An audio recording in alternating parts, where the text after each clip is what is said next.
If you've never made homemade paper before, it's such a fun craft project, and it doesn't take a lot, just paper and water, and then a couple of other items that I'll link to later. Here I'm using a white bag that I've used for my cookie business, and it got pretty crinkled, so I had no use for it, at least to give it away. And so I'm cutting up into small pieces in just a 32-ounce jar, and then filling that up with water.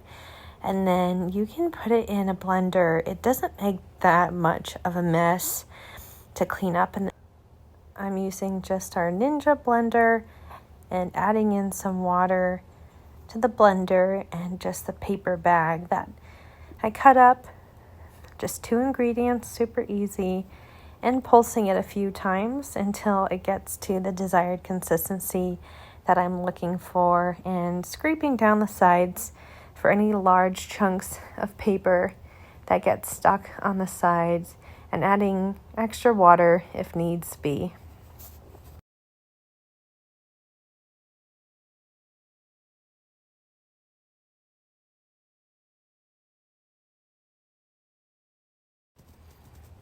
I'm using a dish tub just from Dollar Tree, and to pour in the pulp into the basin and adding in extra water. You're going to want to fill it up, I want to say like 2/3 full. I first didn't add in enough water, so I needed to add more so that I could get the frame and the decal together. So I bought these on Amazon, and I love them. They're so easy to use. It comes with a frame, a decal, and then a support grid in the back. And it's really useful to have that support when you're draining the water.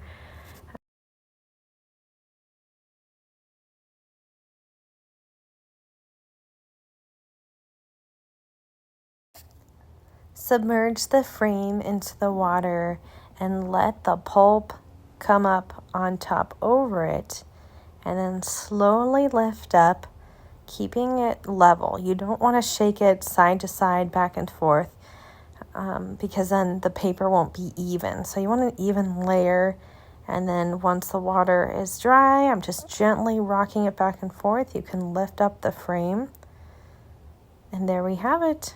That's a layer of paper.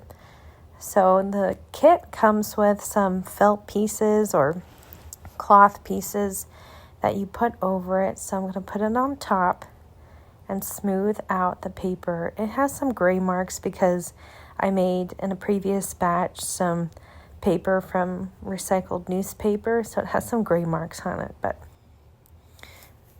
in your workspace, just put down like a cheesecloth or a dishcloth to soak up the extra water.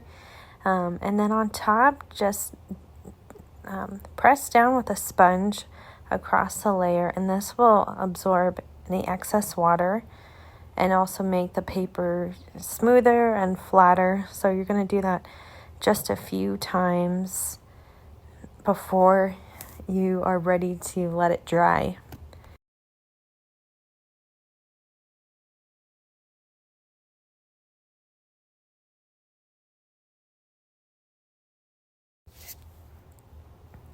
Then you're going to flip it over gently, lift off the support grid, and then you're left with the mold and decal part. So I guess it's the mold, but gently peel that off, and then now you're ready to dry.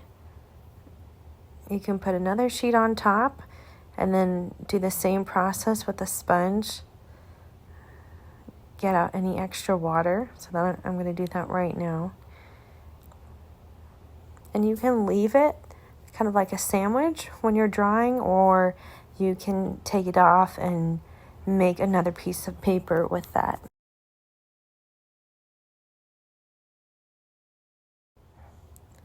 I mentioned earlier I made some sheets from recycled newspaper. So these were clippings from newspaper and just other mail pieces, but it turned out gray, so just keep that in mind, that can affect the color of your paper.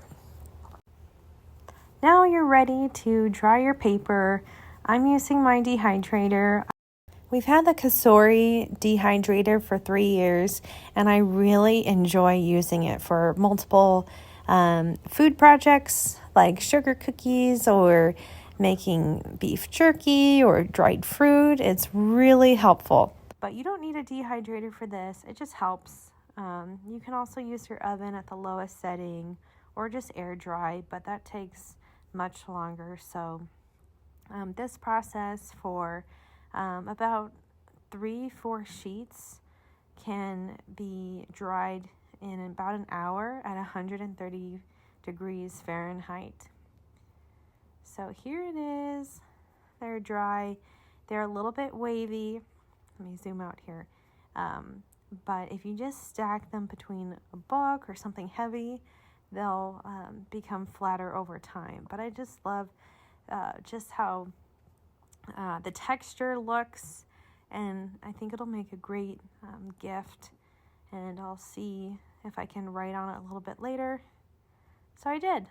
It worked out nicely. I wrote Psalms 23, 1-3 on there, and I love the way it looks, and I'm excited to make more paper and to see what I can do with adding in dried flowers and other mediums like that.